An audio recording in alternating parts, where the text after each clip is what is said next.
علیہ وسلم۔ محترم بزرگوں، عزیزوں اور اس مبارک محفل کے اندر شامل ہونے والے میرے عزیز ساتھیوں، ابھی آپ حضرات کے سامنے میں نے قرآن کریم کی ایک آیت تلاوت فرمائی جس کا مطلب ہے ان الدین عند اللہ الاسلام، اللہ تعالیٰ کے نزدیک پسندیدہ دین اسلام ہے۔ میرے دوستوں، ہم سب رات دن سنتے بھی ہیں اور کہتے بھی ہیں کہ ہم مسلمان ہیں، ہمارا مذہب اسلام ہے۔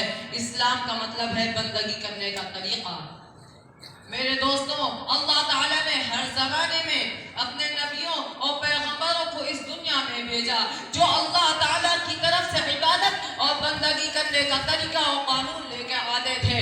سب سے آخر میں تاجدار مدینہ، سرور کائنات، خاتم الانبیاء، سرکار دو عالم حضرت محمد صلی اللہ علیہ وسلم کو بھیجا، جس کا مطلب یہ ہے کہ آپ حضور اکرم صلی اللہ علیہ وسلم کے بعد قیامت تک کوئی نبی اور رسول نہیں بھیجا جائے گا، اور اللہ اور آپ صلی اللہ علیہ وسلم کی جانب سے جو دین لے کے آئے تھے اللہ تعالیٰ نے اس کا نام اسلام رکھا، اور اسلام ہی باقی رہے گا قیامت تک۔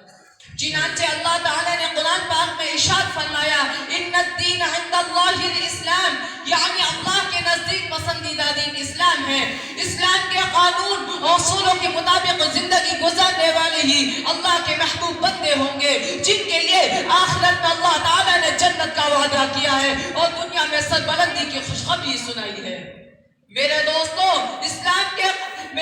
اللہ کا کتنا بڑا فضل و کرم اور احسان ہے کہ اس نے ہمیں مسلمان بنایا۔ مسلمان ہونا بہت بڑی نعمت ہے، اور مسلمان کو مسلمان بن کے رہنا بہت ضروری ہے۔ صرف نام کے مسلمان رہیں، اللہ کے پسندیدہ دین کو چھوڑ دیں، قرآن کو ٹانگوں میں سجا لے تو یاد رکھنا ایسے مسلمان کی نہ دنیا میں عزت ہے اور نہ آخرت میں عزت ہے۔ میرے دوستوں اور ساتھیوں، اللہ تعالیٰ کے پیارے رسول جناب محمد صلی اللہ علیہ وسلم نے کہ صحابہ کرام رضی اللہ تعالیٰ عنہم نے جب اسلام کو اپنے دل میں جما لیا اور اس کے مطابق زندگی گزاری تو میرے دوستوں آپ حضرات جانتے ہیں اللہ تعالیٰ نے ان کو کتنا بلند کیا، ان کو قوموں کا سردار بنایا، ان کے قدموں میں دنیا کی ہر ایک نعمت رکھ دی۔ چنانچہ اللہ تعالیٰ نے ہم مسلمانوں سے بھی ارشاد فرمایا وَلَا تَهِنُوا وَلَا تَحْزَنُوا وَأَنْتُمُ الْأَعْلَوْنَ إِن كُنتُم مُؤْمِنِينَ، یعنی تمہارے لیے سر بلندی ہے اگر تم مومن ہو۔ لیکن مسلمان جب صرف نام کا مسلمان رہے گا، اللہ کے پسندیدہ دین کو چھوڑ دے گا تو دیکھیے آج مسلمان ہر جگہ بے عزت ہو رہا ہے، ان کے خلاف فسادات ہو رہے ہیں۔ یہ سب اللہ تعالیٰ کی طرف سے ہمارے لیے سزا ہے۔ میرے دوستوں، مختصر سا موقع ملا ہے تو آج سے ہم لوگ دل سے عہد کر لیں کہ ہم سب جب تک دنیا میں آخری سانس تک زندہ ہیں سچے پکے مسلمان بن کے زندہ رہیں اور اللہ کے رسول صلی اللہ علیہ وسلم کے ہر احکامات پر دل سے عمل کریں۔ اللہ تعالیٰ ہم سب کو اپنے مرضیات پہ چلنا آسان فرمائے۔ وآخر دعوانا الحمد